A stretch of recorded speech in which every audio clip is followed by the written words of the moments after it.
So my name is Ray Freeman. I'm here with my good friend Joe Britto, and we're going to be presenting today about Agile and the mindset and behaviors associated with it. We've come up with a way to look at the behaviors of Agile in a completely different way and employ a methodology that we can examine the Agile behaviors and really start to recognize what are the traits, what are the behaviors that make Agile work. And when we really look at this, Agile is a set of behaviors that comes out of a way of thinking, and limiting it as a set of processes can really limit its effectiveness. Now, at the heart of this challenge is a simple question: how do we develop an Agile mindset? And when we look around, the internet is littered with articles urging people to adopt an Agile mindset, but rarely do we see articles on how to do that.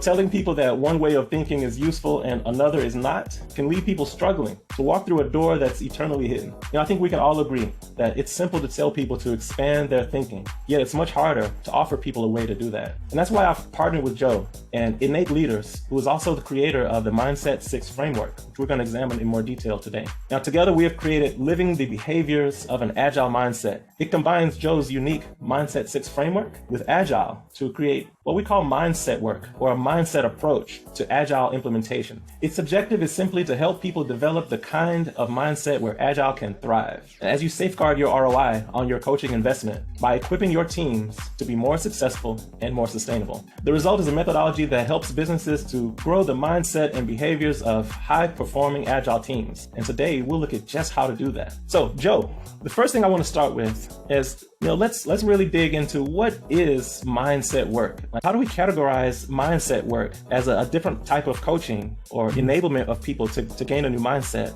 in differentiation from other types of coaching, especially Agile coaching, which we'll contrast the two as we move along further. But I really want to understand, what is mindset work? Well, mindset is a way of looking at the world born out of our experiences. And the way to think about that is, we all have a way of looking at the world. And if you kind of imagine it, it's our worldview is the sum total of everything that we've ever experienced in our lives up until this point. So that's where do we go to school? What was the values of our parents? What's our social network? Where do we get our news from? All of these things come together to create a way of looking at the world. And I would say something like, 80% of the time, something like that way of looking at the world is very useful and very effective for us. And you would expect it to be, because our life experiences kind of proved it to be the case. But here's the rub of it all, because, I would say, let's say 20% of the time, our worldview comes into conflict with the world as it really is. So just a really, really, really teeny example of that, like a really teeny example. I don't know if anybody listening has ever had the experience where you've gone into an elevator. So let's say you're on the ground floor and you walk into the elevator, you hit floor 10 because that's the floor that you want to get to.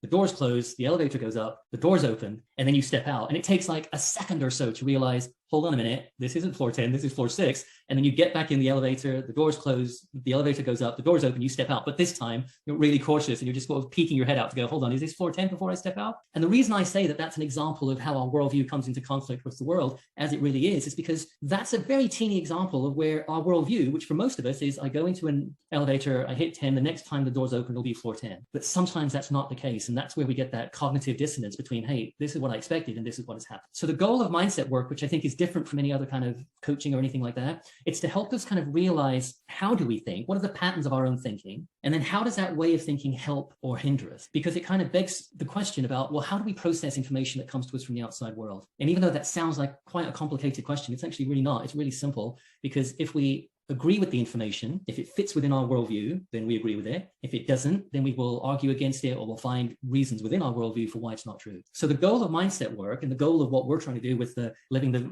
behaviors of an agile mindset, is to create a permeable worldview. And what I mean by that is a worldview that allows information in that doesn't necessarily fit with our worldview, but we can internalize it and we can think it through, and we can expand the way that we think about that. And in so doing, we expand our minds. And I think, especially in terms of agile, but you would know more about it because you're the agile guy. But I think that from my perspective, is kind of the outside looking in. I think the value of that from an agile perspective is, in terms of agile, we're asking people to start to work differently. We're asking them to do things differently. And the hope, I think, of the agile framework without the mindset work is that the hope is that maybe people develop an agile way of thinking if they keep on doing different behaviors. But what about if we just be a lot more explicit about it? What about if we start by saying, hey guys, let's work out how you think, what your thought process is how it helps or hinders you, and prepare the foundation for people to start to engage fully in the Agile process.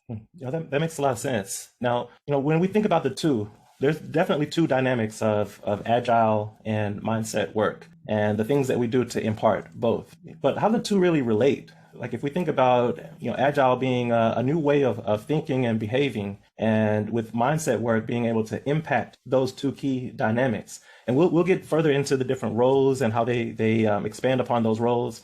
I'm really curious to get your take on how do the two relate? Well, I think it's, it's that thing about that if we have this permeable worldview, then we're willing to look at the way that we work, look at our work practices, look at the processes that we have at work in a new way. So there's this Japanese word that lots of people translate as a beginner's mind or a beginner's heart. And it's shoshin, this word, it's a really beautiful word to me, because it's true that it's a beginner's heart. It's true that it's a beginner's mind, but it's so much more than that too. It's also this humility and this egolessness almost to be able to look at a situation and go, yeah, sure, like I understand what I do, but I wonder if there's something else that we can do. And what we have in Mindset 6 is these things that I call the 6 attributes, which are 6 qualities, you might say, of someone who is holding Mindset 6. So it's things like genuine curiosity, flexibility of mind, enterprise thinking, mindfulness, creating leaders of other people, and resilience. And what these things allow us to do is they allow us to push the boundaries of our thinking. So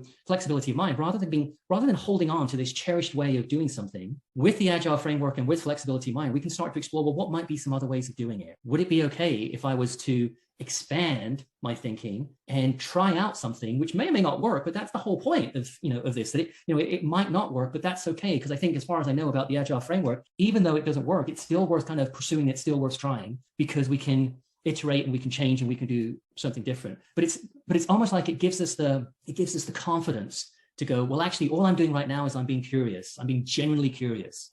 That doesn't mean I'm going to be definitely right, but I will try. And then I'll take the ideas that come from being genuinely curious and I'll put them together flexibly in some interesting formation. And I think that is the value of taking Mindset 6 and taking Agile and putting them together, because we're creating this foundation of confidence for people to start going, actually, yeah, like I could do something different. I am willing to push. It's almost like it takes the pressure off people, because the framework of Mindset 6 is an experimental framework where we're not guaranteeing everything will work. And we don't want to. We're saying to people, what happens if you try? What happens if you push the boundaries of your own thinking? Brilliant. Joe, I really like that. And I can see how they fit together, using that model. And when I think about some of the roles that are involved in Agile, we have to transform each role and transform thinking by role. So we would typically start at the top and working with leaders. And leaders may have never worked with teams in this way and may employ traditional ways of thinking or traditional ways of behaving, even just the management versus leadership at that level. What are some of the things that we would impart to leaders, using these frameworks in order to just even prepare them for the ability to cascade the actions down to others, that they will then become leaders? How do you impart leadership from leaders?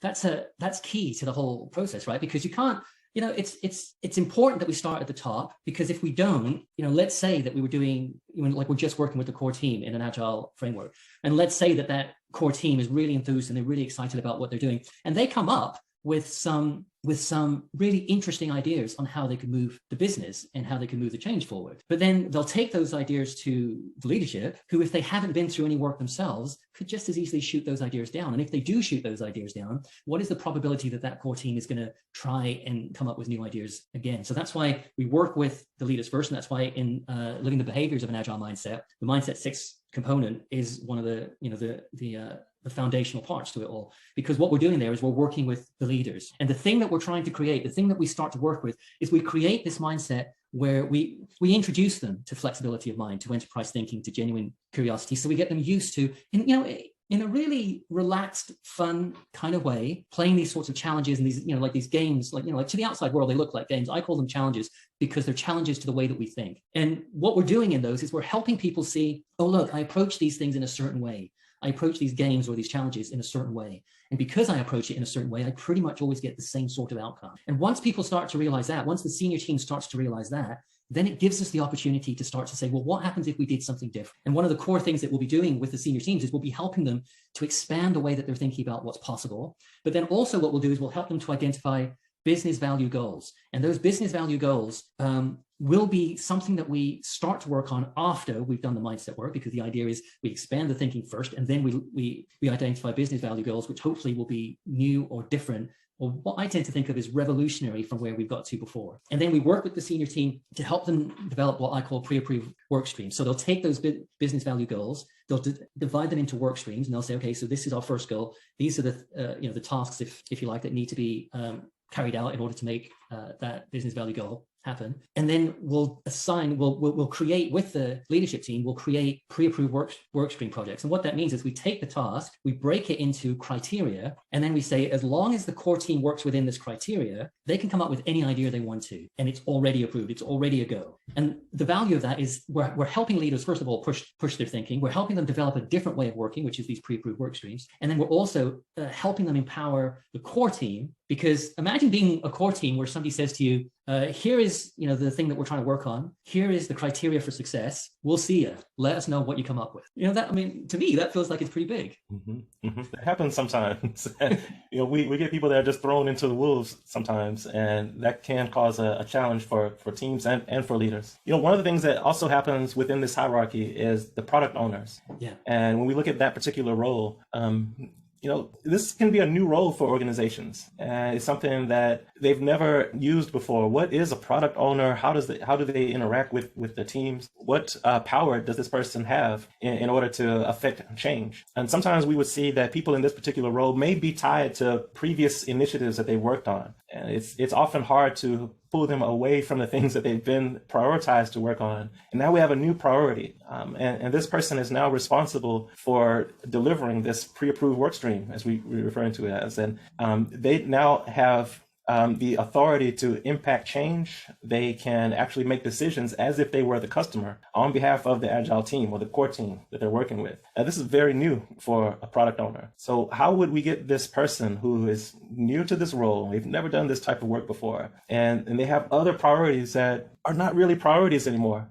but they're still tied to those things? Like, how do you let go? How do you help people to let go of something that they may have held dearly and to reprioritize now what the business direction that we're trying to go in? Yeah, it's such a good point, because if with the leadership team, we're helping them develop flexibility of mind, we're helping them create leaders, we're helping them with enterprise thinking and genuine curiosity. The core goal, if you like, I suppose this is true for the leaders too. The core goal of the product owner is really going to be around, how am I creating a leader of the people within the core team? How am I growing them? And the biggest obstacle sometimes to growing people as leaders, is this thing that I call the expert mind. And the expert mind is a real and genuine thing that happens when people are going through, they've been in a role, let's say, for a long time, they've been in the business for a long time, they've been in an industry or a sector for a long time, and they've gained a lot of experience and skills and solved a lot of problems, and they know what they're doing. And then the challenge of kind of knowing what you're doing, I suppose, is that we can become certain in the way that we think. And because we're certain in the way that we think, we're less likely to look outside of ourselves or to look beyond our worldview, our mindset, for solutions and answers. And that also includes the solutions and answers that the core team may come up with. So instead of kind of empowering the core team, what we're doing instead is we're kind of guiding them toward what we think is the right outcome. And that doesn't mean we're micromanaging or anything like that. It just means that we are trying, we're good people trying to do the best that we can to make the core team succeed. And what we're unintentionally doing, and this is why mindset is so important, is what we're unintentionally doing is we're limiting the ability of the team to do that. So just to kind of, just to give you an example of what I'm talking about here, a practical example. Sometimes it's, we can talk about mindset quite a lot and like we lose the practicality of it. So here's, if it's okay, here's like one of these challenges that I talk about that I'll share with people. So I'm just going to share my screen. And this is a picture that perhaps people have seen before, pretty old. It's from around like 1900, give or take. This version though is from 1950. It's from a Harvard experiment that was done. And the question that most people ask when they show this picture is, can you see an old lady or a young lady? So just kind of think about it. If you're listening to this podcast live, like I know that we're going to record it and send it out, but if you're here live right now, you can just unmute yourself and you can just tell me, can you see an old lady or can you see a young lady? Or can you see both? So if you want to put it in the chat, you can do that. Or you can just open up your mic and go, yes, I can see an old lady, or I can see a young lady, or I can see both, whichever you can do. So it looks like in the chat, we're getting people saying that some of them can see just just a young lady. So, oh, I'm sorry, was somebody going to say something there? I was going to say I can see both. You're going to go. Great. Yeah, thanks. Thank you for that. Does anybody else want to jump in? Can you see both? Can you see one? So some people can just see a young lady. Some people can see both. So just to be clear, so the young lady, this is her nose and she's looking off in this direction. There's her eyelash right there. She's looking off. This is her ear. This is her jaw. The old lady, this young lady's jaw is the old lady's nose. And here's her nose right there. And there's her eye and her eyelash. And what is the choker on the young lady is actually the mouth of an old lady. So that's what people typically do, is can you see one or the other? What I'm asking for here, though, is if you can see both, can you see both at exactly the same time? So not roughly the same time, not approximately the same time, not, sort of about in the same time, but at exactly the same time, can you see both an old lady and a young lady? And this is an optical illusion, of course. And the reason it's an optical illusion is because I'm going to suggest you can't see both an old lady and a young lady at the same time. That if only for a nanosecond, you have to flick your perspective and go, okay, I'm going to see a young lady now. I'm going to see an old lady now. And you have to kind of consciously decide what you're going to see and then decide what you're going to see and then see it. That's an amazing experiment. And you definitely cannot see both at the same time. You do have to change your perspective totally to see the differences between the two. So the point that I'm trying to make here then is, if I am a product owner, let's say, and I'm working with a core team and I have a lot of skills and a lot of experience and a lot of all of this, just like we can't see an old lady without letting go of a young lady, and we can't see the young lady unless we're willing to let go of the old lady. In exactly the same way, we can't allow new ideas in unless we're willing to let go of the ideas that we hold dear already. It's that certainty that we are right that makes it difficult to allow a new point of view in. And that is the value of mindset. And to me, that is the value of the combination of mindset work plus agile, because what we're getting to do is we're helping people see the way that they think, and then we're giving them the tools, because like you said in the introduction, Ray, to me, it's not helpful. And it's not helpful to say to someone, don't think that way, think this way. So what we're trying to do instead is we're trying to help people see, oh, actually, this is how I think, and this is how I can expand my thinking. Through all of the work of Mindset 6, that's what we're doing. We're helping people identify the behaviors, and then we're helping people adopt those. Brilliant. That's really good. That's a good exercise. I like that. There's a couple more roles we want to talk about, and let's look at the Scrum Master role. And some of the challenges that we would typically see in Scrum Masters is these are new leaders, and we call them servant leaders. The way that they interact with teams is to lead without authority. So they have to lead with influence, and using that influence to get people to do things that they aren't necessarily comfortable doing, to come to sessions and workshops and meetings that they've never had to be in before. And, the Scrum Master is now facilitating and getting people to pay attention, get off your phone, be present in the session. How do we work with these new leaders who are now tasked with bringing people together and getting them to do things that they haven't done before? How do we get them, to do that and help them by using the Mindset 6 framework? Yeah, so there's this, one of the attributes of Mindset 6 is creating leaders of others. And we can do that whether we are in a position of authority or not. So if I was, in the senior team, then I would use creating leaders in that way that we've talked about. We'd create these pre-approved workstream projects, which is a way of creating leaders. If I was a product owner, I might do that in the way that I interact and in the kind of directions that I give and in the kind of ways that I'm letting go and creating a platform, you might say, for other people to lead. But if I don't have any kind of direct rapport relationship with people, we still can. And the way that we can is that I kind of think of leadership as being, there's, I'm sure there's more than this, but there's kind of three kinds of leaders as far as I'm concerned. So one of them is what I call the task leader.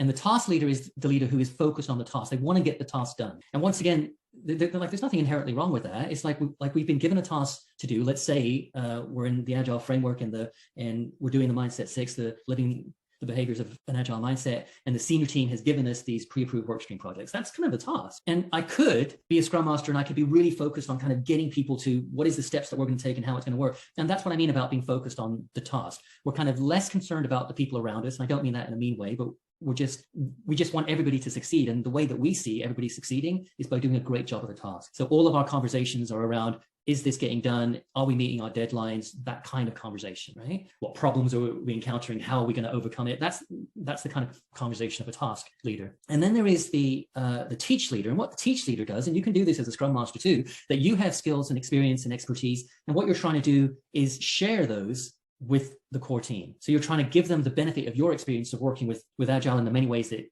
you have, and you're trying to help them now go, hey, I learned this the last time I did Agile, or I learned this the last time we did a task like this. And it comes from a really good place, but you're teaching people from your wisdom, your knowing, so to speak. And there are limitations to both of those two, even though they can be used and they can be used just fine. The downside of them is that in the task one, I'm missing the opportunity to help people grow as people. We're certainly getting the task done, but I'm missing the opportunity. In the teach one, I am kind of sharing my skill and experience and expertise, but in doing that, I'm kind of moving people toward the way I would do it versus the way they would do it. So then there is this last one, which I call creating leaders of others. And the way that we do that, and you can easily do this if you're not in a supervisory role of people, is you can help people by asking them questions about what it is that they're doing and how they're doing it. So for example, if let's say that if somebody does A, that's probably not going to work out for them. So instead of saying to them, which like the teach method would probably say to them, well, actually, I've tried that in the past and this is what I found. The task approach would probably just say to them, well,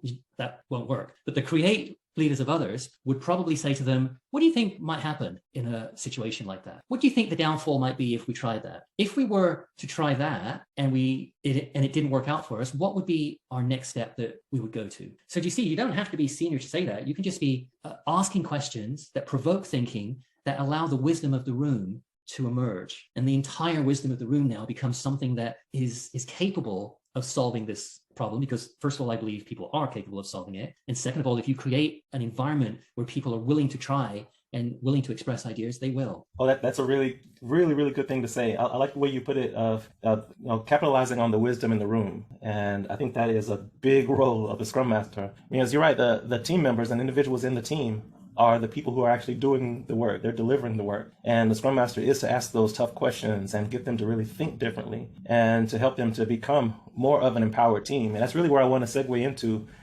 the interactions of teams and individuals who work together. And how do we shift to working with people who we've never worked with before? When I think of agile teams and the way that we create teams, it's cross-functional. So what that means to us is that we may take someone from different functions in an organization, maybe legal, IT, compliance, and we have a representative from each of those verticals. And now we're asking them to work together in a different approach. So there's an end-to-end value of what we know that done looks like. But we need people to be empowered to make decisions on behalf of that vertical that they represent. So how is it that we get team members using this approach to, have the psychological safety to make those types of decisions on behalf of those verticals so that we can deliver an end-to-end value as a team in a shorter increment? Yeah, I really love the idea of psychological safety, because it's like it speaks to the core of why we even did live in the behaviors of an agile mindset, right? Because if like we said before now, that if you say to someone think differently and you don't show them how, that's like what you're doing is you're creating an unsafe psychological environment.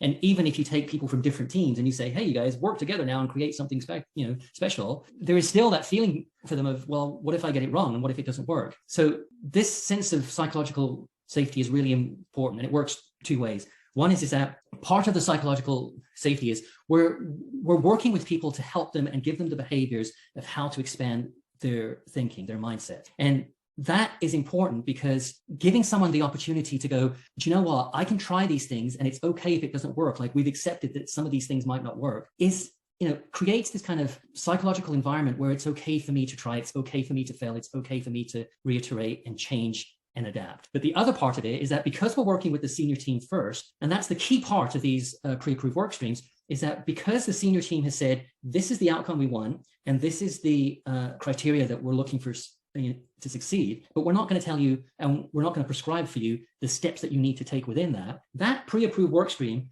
just by itself creates a sense of psychological safety. Because what it's saying to people is, hey, you guys, this is the sandbox that we're playing in. And if you want to stay in this sandbox, it's cool. And anything you do is perfectly fine. It is possible, actually, because I've worked with teams in the past where they come up with these ideas that, so they've got a pre-approved work stream project, they've got the criteria for it, they understand what they're meant to be doing, but they can see an even better way of doing it that doesn't fit within the criteria. So what they do is they do this thing that I call a non-conforming pre-approved work stream, where they'll go back to the senior team and they'll say, we know what you said, and we know that you have this criteria. Do you know what? We can come up with an even better idea if we do this, and this. And most senior teams that I've worked with are just blown away by it. But you see, all of that happens because we've created this psychological safety around it's okay. And the leadership team has developed a way of thinking, expanded their thinking enough that they're not going to stamp on people or anything like that. The product owners and the scrum masters have expanded their thinking to the extent that they're growing leaders, and now the leaders are emerging. It's almost like you've planted, the mindset work is this really beautiful soil, and you planted these great seeds in it, and it wouldn't be a surprise if great things bloom from it. Awesome. Very well said. Let's move on to talk about the recognizable behaviors of an agile mindset. Yeah. Now, when we think about that, we want to be able to expand the behaviors that we can see. Like there's one thing about thoughts or mindset is things that happens inside of your head, but behaviors is actually what we see happening. We see you actually doing. So, is there something that we can do to, maybe examine that a little bit further, but how can we recognize some of the behaviors of an agile mindset? Sure. And, and like that was kind of like when I came up with these ideas to start with, I came up with I came to understand worldview and mindset. We talked about that. Then I came up with the definition, which is a way of looking at the world born out of our experiences that leads to a set of behaviors. Then I came up with the six attributes. And that was really an answer to the question, if I met somebody with an agile mindset, what would they look like? And the answer is the 6 attributes. But then how would I know them in their behaviors? Like, what would I see them doing that would be significantly different? So for a leader, like the mindset state, if you like, that a leader would get from doing this work is you would expect them to have an openness to new ways of doing things. We would minimize things like the expert mind. So they wouldn't be kind of, I've been in the industry for a long time. I know this, and this, and we should be doing it that way. There'd be a willingness to allow direct reports to develop and implement ideas. There'd be a heightened self-awareness so that they would know and be able to read a situation where it feels like, maybe as a leader, I'm kind of shutting the conversation down, and they would have the self-awareness and the understanding to be able to do that. And like for the sponsors, for example, the state that they would be in is they would be in this state of empowerment where they are able to see the opportunities to create platforms for other people to lead. And I know, like I said before, it's really easy to talk about these things and we don't, it becomes kind of an intellectual thing, but this isn't really intellectual. It's really, really practical. So if it's all right, I have like a little thing that we can do here. I talk about these challenges that we do in these games that we play to create this kind of shift in thinking or to highlight a way that we have of thinking. And if it's all right, I'd like to just play one with everybody right now. I think that would be excellent. Let's do it. Okay, so this is a fairly simple thing. It's super easy, hopefully. All I'm going to ask you to do, and obviously if you're listening to this as a recording, then you can just play right now. And if you're listening to this live, what I'd like to do is to get some feedback from you as we're doing it too. So I'm going to ask you to just find on your desk or in your room or wherever you are, 3 objects. So for example, if I was playing this game now, I have a pen, I have my water bottle, and I have my, my day timer. So those are 3 things. And I'm just asking you to just grab them. Don't worry too much about them. It doesn't matter what they are. It's completely not relevant. Just grab 3 things. And then when you have your 3 things, the next thing I'm going to ask you to do is to combine your 3 things. So once again, my water bottle, my day timer, my pen, to combine these 3 things into a new object where each of these 3 things are playing a role to create something new. Okay, so create something new from these 3 things, which is a brand new object that obviously on their own they don't represent. Okay, and if you are here live, if you're listening to a recording of this, you can just kind of stop and you can find your 3 things and you can start figuring out what you do. You get a bit more time, I guess. But if you're here live, lots of pressure because I'm asking you to do that right now, real time. So if anybody would want to, it'd be great if you can just unmute, or you can put it in the chat, but it'd be great to just hear from you. What are your 3 things and what have you combined them into? That's my question. First of all, tell us the 3 things. So like for me, water, pen, day timer, and then tell us what have you made them into, okay? And I'll share mine and just you guys go for it. All right, so let's see here. So I have selected phone, okay, and a pen, okay, and a remote. Okay. So I'm going to put these 3 things together, and I'm going to create a phone pen remote. A phone pen remote. What is that? Yes, I have a phone pen remote here where I can. How does that work? So I can write a little off the side here. Okay. I can turn on and off devices. Yes. And if I really want to, I can make a phone call. Okay, a phone pen remote. Got it. Anybody else? Does anybody else have anything who is here right now? Anything else that you think, you could make them into this? You just unmute. It's like the easiest thing, the easiest way to do it. Just unmute. Oh, or raise your hand. Yeah, fine. Can we hear from Ali? Is that possible? Yeah, so I'm in my office right now. So what I grabbed was a Post-it note, a pair of scissors, and a highlighter. And I kind of put it together. So what I kind of got out of it was cutting some notes that I can highlight later that I can put onto my Post-it note to help me remember what I want to remember for the future. So we're cutting Post-it notes, we're highlighting them to remind us about something in the future. Is that right? So you cut out a piece from a paper that you're writing to highlight the importance of it, slap it on the Post-it note, and you can put that somewhere. Oh, nice. Rich, I'll tell you the three things that I made mine into. So what I could do with this is I could just smash it. And if I smash it, then I come up with these little teeny bits. And then I take those little teeny bits and I put them on my day timer, which now becomes a foundation for all of these little teeny cracked up broken bits. And then my pen becomes a rake. And what I've created is a Zen garden. Now I can move the little rocks around, or the cracked up bits of things, which are now rocks, and move them around to create this kind of cool little Zen garden. Does that make sense? So can you see how the way that this game works is what I'm kind of encouraging you to do is I'm asking you, this is a game around flexibility of mind, because what I'm asking you to do is to see something with fresh eyes, new eyes, and then create something brand new for it. So without pointing fingers or anything like that, did you notice that with the thing that you created, was it actually something brand new? Or was it that you were repurposing the same things to do the same functions, but in a slightly different way? So just kind of ask yourself that. Were all of my three things actually doing something brand new? Or were they doing basically the same function in a slightly different way? Because if the answer is yes, actually they were doing much the same thing, that is a thing called functional fixedness. And functional fixedness means that it's difficult for me to see a pen, let's say, as anything other than a pen. So what I do is I don't think of this as, oh, maybe it's a rake. I think of it, well, it's a pen, and a pen writes. So anything else that the pen does will involve writing, because in my head, I'm still thinking of it as a pen. Think about that in terms of the Agile process. If there is a new way, if I am fixed on this is how something in my business works, then when somebody comes along and says, listen, we need to change and we need to create, I still think of that thing as this one thing. I still think of its function or its use as only being this one thing. There is a slightly different version of that called situational fixedness. And that's in a certain situation, I behave in a certain way.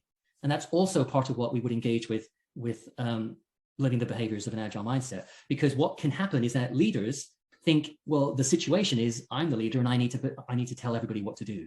So we would disrupt that situational fixedness that no, actually, you don't have to tell people what to do. You can create a framework for other people to lead. The Scrum Master might be thinking, I don't actually have any direct reports here, so I can't really do very much. I just have to watch it unfold and kind of keep it on the rails. So that's a situational fixedness too, the sense that I have to have a title that says manager or leader or whatever it is before I can kind of allow and create and facilitate the wisdom of the room to emerge. Oh, that's fun. I'm going to use that. I kind of like that. So were you giving those two dynamics again? It was fixed.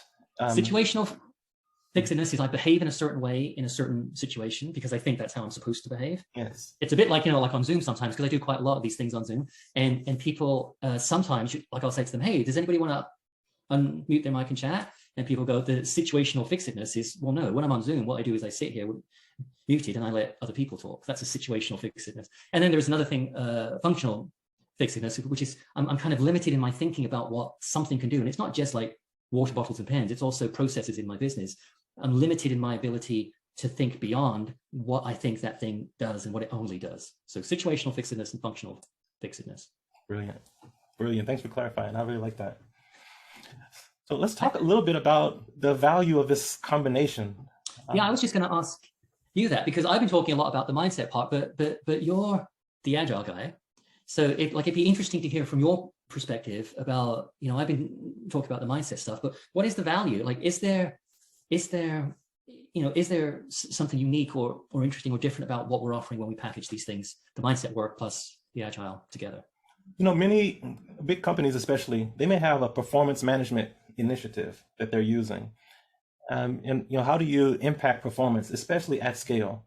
That's a big challenge for organizations that we work with in this capacity. So we always look at, how do we help to add value to even those internal HR departments that are leading performance for an organization. We want to look at the combination of the two, of mindset work as well as Agile work. It gets them ready for a major change that's about to take place. So I can see where organizations will be able to use this for pulse checks and interventions. Like, when do you need to intervene with a team based on the behaviors that are being seen from that team, or even from any role? And we talked about the different roles and how they may use these mindset attributes.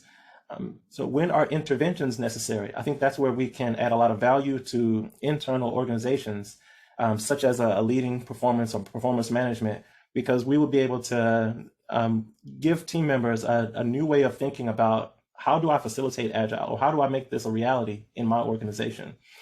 I think that the learnings that this type of coaching can impart will be able to actually help people across organizations to have a mindset coach and an Agile coach. And those two can work together with leadership to be able to say, here are the behaviors that I've recognized, and here are the 6 attributes that we're able to impart change to this team. And we can provide that as data. This is valuable data that could go back to that organization of, when do we need to intervene when there are challenges that are recognized? And what are those small challenges that we can see from a behavioral standpoint that the mindset coach and the Agile coach can work together to, even to spread this new way of thinking or this new way of working across a big organization. Agile coach is only going to take on so many teams. And whereas a mindset coach would probably embed with those teams and to be able to impact this change, but you may be able to do it at larger scale. So I would assume that these 6 attributes, they apply to basically any human being, right? There's no one who doesn't have these mindsets. So I think that from just a people change standpoint, how do you impact the mindset and the behaviors of people? It's a key component to transformational change at an organization. I can see how these two working together can add some tremendous value. And how about, because is it fair for me to say that if we don't do the mindset component, so traditional Agile, if we can put it that way, that is it fair to say that the hope of traditional Agile approach is that by doing things differently, people will eventually think differently? Is that a fair thing to say? Sometimes that's the misconception. It may, some traditional coaches may think that, if I go in and I put in these cadences, these repetitions, that the behavior is just going to come out of repetition. But mindset work tells us something different. It says that, there's different dynamics in thinking that also need to be impacted besides just the repetition. So I think the repetition works together. It's not just cadences, it works together with the mindset work that you're discussing here. So is it fair to say that there's something kind of valuable in being explicit with people that actually, before we get into the whole kind of Agile process, we're going to really look at the way that we think to create that foundation? Indeed, most definitely. I think that lays fertile ground for taking full advantage of the collective knowledge of the team. Without that fertile ground in the very beginning, I think this is where the mindset coach really comes in handy, because we want to have them as part of the leadership enablement, the team enablement, as well as just the program layer of any managers and mid-level leaders, so that they get this knowledge of, how do I change my mindset? How do I create psychological safety?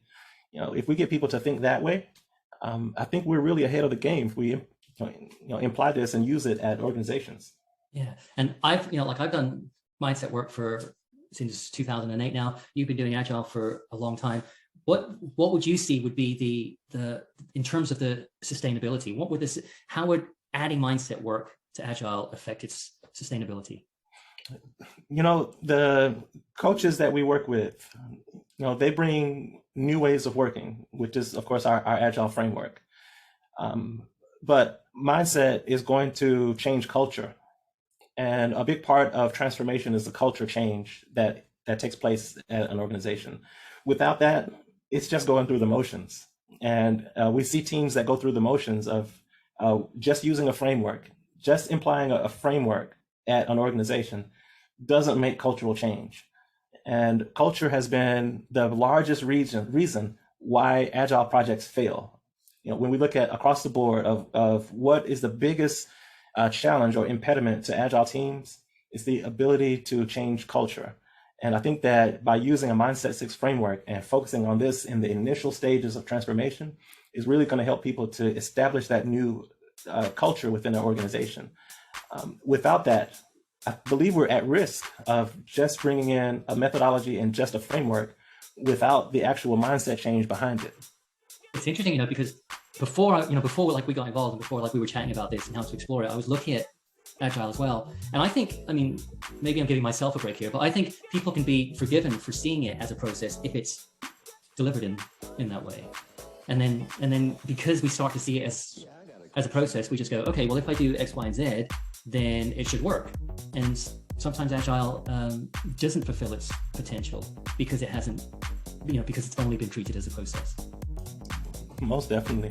Joe, from yourself, like where do people get in touch with you? Like, what's the URL? How do we get into Mindset? Yeah, so you could go to mindset6.com. So it's mindsetbi.com. So it's like the Roman numeral. So mindset6, mindsetbi.com. You can go there. You can find me on LinkedIn. It's Joe Britto. I don't think there's too many Joe Brittos, but you can find me there. Send me a connection request. Let me know that that you were on this chat, and I'll accept you. And we can be connected that way too.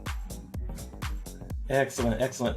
Thank you so much. I want to thank everyone for joining, and Joe, thanks so much for sharing your knowledge with us.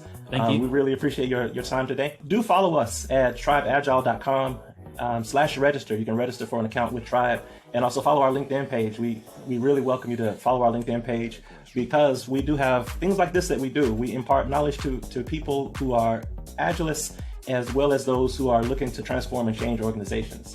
So we look forward to connecting with you. And stay tuned. We do something like this on a monthly basis, and we're more than happy to have as many guests as possible. So please join us for our future sessions. And thank you so much. Thank you, Ray.